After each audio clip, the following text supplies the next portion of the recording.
तो 10,000 वर्ल्ड के पिछले एपिसोड में हमने देखा कि एक डीमन काफी तेजी से मास्टर टियान को घायल करते हुए उन पर दोबारा से अटैक करने के लिए आगे बढ़ता है। तभी एक दूसरा डीमन भी मास्टर टियान के ऊपर सामने से अटैक करता है। तभी उस जगह पर एंट्री होती है लिन फैंग की, और अब लिन फैंग अपने डिवाइन मिरर का यूज करते हुए उन दोनों डीमंस को एक जगह पर फ्रीज कर देता है।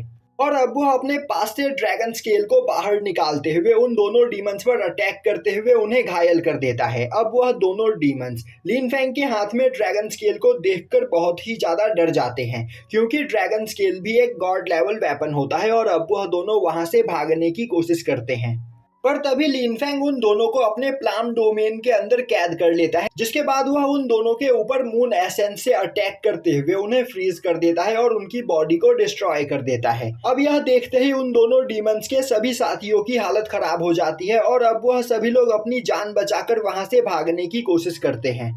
पर लिन फैंग अपने 10,000 स्वॉर्ड टेक्निक का यूज करते हुए वहां पर मौजूद हर एक डीमन को मार देता है, जिसके बाद वह आगे आते हुए सेक्ट के सभी मास्टर को ग्रीट करता है। तभी सेक्ट मास्टर आगे बढ़ते हुए बोलते हैं, लिन फैंग तुम फाइनली वापस आ ही गए। तुम्हें यहाँ पर देखकर मैं बहुत ही ज्यादा खुश हूँ। तुम पिछले 2 सालों से स्पिरिचुअल रोड पर कल्टीवेशन कर रहे थे और इन 2 सालों में यहाँ पर कई सारी चीजें बदल गई है, पर अब तुम वापस आ गए हो। यह देखकर मैं बहुत ही ज्यादा खुश हूँ।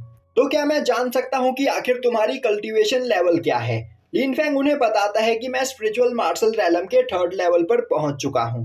यह सुनते ही मास्टर बाईचैन काफी ज्यादा हैरान होते हैं और बोलते हैं, लिन फैंग तुमने बस 2 सालों के अंदर ही स्पिरिचुअल मार्शल रैलम को अचीव कर लिया। यह देखकर मैं सच में बहुत ही ज्यादा हैरान हूँ। लिन फैंग बोलता है, वैसे मास्टर अभी इस माउंटेन की क्या हालत है? तभी एक मास्टर आगे आते हुए बोलते हैं, लिन फैंग इस माउंटेन के अभ्यास में एक काफी खतरनाक पोर्टल मौजूद है, जिसके अंदर से लगातार डीमंस निकलकर बाहर आने वाले हैं और उन्हें रोकने के लिए अब हम यहाँ पर कुछ भी नहीं कर सकते हैं। लिन फैंग बोलता है, मेरे पास एक आइडिया है, क्यों ना मैं इस अभ्यास के चारों ओर एक गॉड लेवल फॉर्मेशन बना दूं और उस गॉड लेवल फॉर्मेशन को कोई भी नॉर्मल डीमन डिस्ट्रॉय नहीं कर पाएगा। मेरे बनाए गए फॉर्मेशन को डिस्ट्रॉय करने के लिए डीमन की कल्टीवेशन कम से कम डिवाइन गॉड रैलम की होनी चाहिए। यह बोलते हुए वह अपने पास से गॉड लेवल नाइफ को बाहर निकालता है और अब वह अपनी पैटर्न कार्विंग टेक्निक का यूज करते हुए अभ्यास के चारों ओर एक गॉड लेवल फॉर्मेशन सेट कर देता है, जिससे डीमंस उस अभ्यास से बाहर न निकल पाए। अब उस गॉड लेवल फॉर्मेशन को देखकर सभी लोग बहुत ही ज्यादा खुश होते हैं। अभी लिन फैंग बोलता है,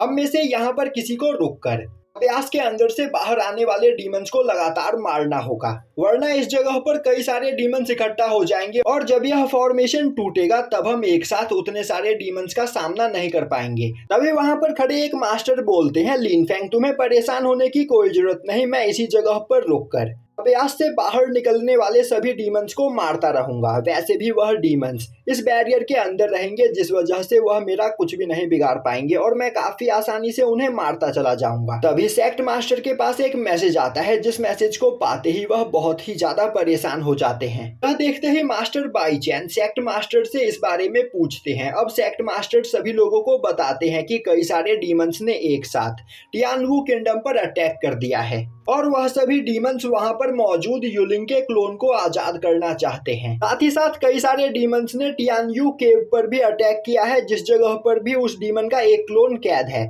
और अगर वह दोनों क्लोन्स आजाद हो गए तो उन्हें कंट्रोल कर पाना हम सभी के लिए बहुत ही ज्यादा मुश्किल होगा। तो लिन फैंग तुम टियानवू किंगडम में जाओ और हम सभी लोग टियानयू केव के अंदर जाते हैं। अब हमें टियानवू किंगडम दिखाया जाता है, जहां पर डीमंस किंगडम के सोल्जर्स को काफी तेजी से मारते हुए आगे बढ़ रहे होते हैं। यह देखते ही टियानवू किंगडम का एंसेस्टर खुद आगे आता है और अब वह अपनी पावर का यूज करते हुए किंगडम के चारों ओर एक फॉर्मेशन बैरियर बनाने की कोशिश करता है और अब वह उस फॉर्मेशन बैरियर को कंप्लीट करने के बाद अपने मार्शल सोल का यूज करते हुए आसपास मौजूद सभी डीमंस को मारने लगता है। तभी एक डीमन वहां पर आता है और अब वह हंसते हुए बोलता है, तुम लोगों को क्या सच में लग रहा है कि तुम इतनी सी पावर से हमें यहाँ पर रोक सकते हो? यह बोलते हुए वह एक अटैक करके एंसेस्टर के क्लोन को डिस्ट्रॉय कर देता है, जिससे वहां पर एंसेस्टर काफी ज्यादा घायल हो जाते हैं और अब उनके द्वारा बनाया गया बैरियर भी उस जगह पर डिस्ट्रॉय होने लगता है।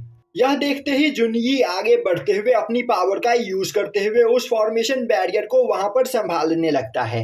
तभी एंसेस्टर खड़े होते हुए अपने स्पिरिचुअल प्लाम का यूज करके उस डीमन के ऊपर अटैक करते हैं, पर वह डीमन काफी आसानी से अपने स्लैश अटैक का यूज करते हुए एंसेस्टर के अटैक को डिस्ट्रॉय करके उन्हें घायल कर देता है। यह देखते ही टियानवू किंगडम का किंग बहुत ही ज्यादा परेशान हो जाता है और अब वह अपने एंसेस्टर को वहां पर संभालता है। तभी एंसेस्टर बोलता है कि हम इस डीमन से यहाँ पर नहीं जीत सकते हैं, क्योंकि इस डीमन की कल्टीवेशन हेवनली गॉड रैलम की है। दूसरी ओर हमें टियानवू किंगडम के बेसमेंट में बाकी के दो एंसेस्टर्स को दिखाया जाता है, जो अपनी पूरी पावर का यूज करते हुए यूलिन के क्लोन को वहां पर सील करके रखने की कोशिश कर रहे होते हैं। वहीं पर यूलिन हंसते हुए बोल रही होती है, अब यहाँ पर तुम लोग चाहे कुछ भी क्यों ना कर लो, तुम लोग ज्यादा देर तक मुझे यहाँ पर कैद करके नहीं रख पाओगे। वहीं पर डिवाइन स्टोन के द्वारा बनाया गया फॉर्मेशन, जिसने वहां पर यूलिन को कैद करके रख रखा होता है, उसकी पावर पूरी तरीके से खत्म हो चुकी होती है। इसका फायदा उठाते हुए यूलिन अब एक काफी खतरनाक अटैक एक एंसेस्टर के ऊपर करती है, पर वह एंसेस्टर उसके अटैक को ब्लॉक कर लेते हैं। दूसरी ओर किंगडम के बाहर सभी डीमंस काफी तेजी से उस बैरियर के ऊपर अटैक कर रहे होते हैं, जिससे वह उस बैरियर को तोड़कर किंगडम के अंदर जा सके, पर वहां पर साओ साओ उन सभी डीमंस को लगातार मारे चली जा रही होती है। तभी वह पावरफुल डीमन आगे आते हुए एक अटैक करके उनके द्वारा बनाए गए बैरियर को डिस्ट्रॉय कर देता है, जिससे जुनयी, एंसेस्टर और किंग तीनों ही उस जगह पर घायल हो जाते हैं। और अब यह देखते ही वहां पर मौजूद सभी छोटे डीमंस काफी तेजी से उन तीनों पर अटैक करने के लिए आगे बढ़ते हैं। तभी उस जगह पर आते हुए लिनफेंग अपने 10,000 स्वॉर्ड कंट्रोल टेक्निक का यूज करते हुए उन सभी डीमंस को मार देता है। अब लिनफेंग को देखकर सभी लोग काफी ज्यादा खुश होते हैं। तभी वह डीमन चिल्लाते हुए बोलता है, बेवकूफ, तुम्हें क्या लग रहा है तुम यहाँ पर हमें रोक सकते हो? तुम्हारी कल्टीवेशन बस यहाँ पर स्पिरिचुअल मार्शल रैलम की है। यह बोलते हुए वह लिनफेंग के ऊपर काफी तेजी से अटैक करने के लिए आगे बढ़ने लगता है। तभी लिनफेंग अपने मून एसेंस का यूज करते हुए काफी आसानी से उस डीमन को वहीं पर फ्रीज कर देता है और अब वो उस डीमन के ऊपर एक स्वॉर्ड से अटैक करके उसकी बॉडी को डिस्ट्रॉय कर देता है, जिससे वह डीमन वहीं पर मारा जाता है। यह देखते ही टियानवू किंगडम के एंसेस्टर के होश उड़ जाते हैं और अब वह बोलने लगते हैं कि आखिर ऐसा कैसे हो सकता है।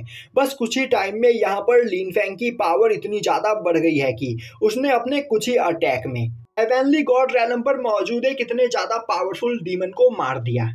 दूसरी ओर यह सब देखकर वहां मौजूद सभी डीमंस भी काफी ज्यादा डर चुके होते हैं और अब वह लोग वहां से भागने लगते हैं, पर लिनफेंग काफी आसानी से उन सभी को भी वहां पर मार देता है और अब वह एंसेस्टर के पास आता है। तभी लिनफेंग को देखते ही साओ साओ काफी तेजी से भागते हुए उसके पास आकर उसे गले लगा लेती है और अब वह बोलती है कि उसने लिनफेंग को यहाँ पर बहुत ही ज्यादा मिस किया और उसे लग रहा था कि वह लिनफेंग से दोबारा कभी नहीं मिल पाएगी।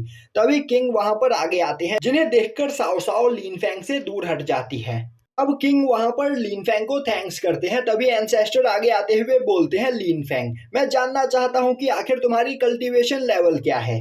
लिनफेंग उन्हें बताता है कि मैं स्पिरिचुअल मार्शल रैलम के 3rd लेवल पर पहुंच चुका हूं। यह सुनते ही साओ साओ बहुत ही ज्यादा खुश हो जाती है और बोलती है कि हमारे एंसेस्टर अभी बस स्पिरिचुअल मार्शल रैलम के 2nd लेवल पर है, तो लिनफेंग तुम हमारे एंसेस्टर से भी ज्यादा पावरफुल बन चुके हो। तभी उसके ग्रैंडफादर उसके पास आते हुए उसे चुप करा देते हैं। तभी किंग बोलता है, लिनफेंग, तो क्या तुम अपने साथ डिवाइन स्टोन लेकर आए हो? क्योंकि तुम्हें पता है कि अभी इस वक्त हमें उस डिवाइन स्टोन की कितनी ज्यादा जरूरत है। तभी उस जगह पर मेलिंग की एक क्लोन आते हुए बोलती है, अब इससे कोई फर्क नहीं पड़ता कि तुम्हारे पास कितने ज्यादा डिवाइन स्टोन मौजूद हो, क्योंकि अब तुम सभी लोगों का मेरा स्लेव बनना तय है। तभी मेलिंग की वह क्लोन भी उस जगह पर आती है जिसने साओ साओ की मदर की बॉडी को पोजेस किया था और उस क्लोन को देखकर किंग बहुत ही ज्यादा परेशान हो जाता है, क्योंकि उस क्लोन की पावर किसी डीमन जर्नल से बहुत ही ज्यादा होती है। अभी उस जगह पर एक तीसरी क्लोन भी आती है, जिसे देखते ही सभी लोग और भी ज्यादा परेशान हो जाते हैं। तभी वह तीसरी क्लोन लिनफेंग को देखते हुए बोलते हैं, तो तुम ही लिनफेंग, और तुमने ही यहाँ पर नेचर गॉड के साथ मिलकर मेलिंग की बॉडी को रिफाइन किया था। तभी साउटियान बाहर आते हुए बोलता है, मेरे मास्टर ने यहाँ पर बस मेलिंग को ही नहीं बल्कि तुम्हारी एक साथी सीलिंग को भी रिफाइन कर लिया है और अब तुम तीनों भी यहाँ पर मरने वाली हो। यह सुनते ही उन तीनों क्लोन्स को बहुत ही ज्यादा गुस्सा आता है और अब वह तीनों लिनफेंग के ऊपर अटैक करने के लिए तैयार हो जाती है और यहीं पर यह एपिसोड खत्म हो जाता है।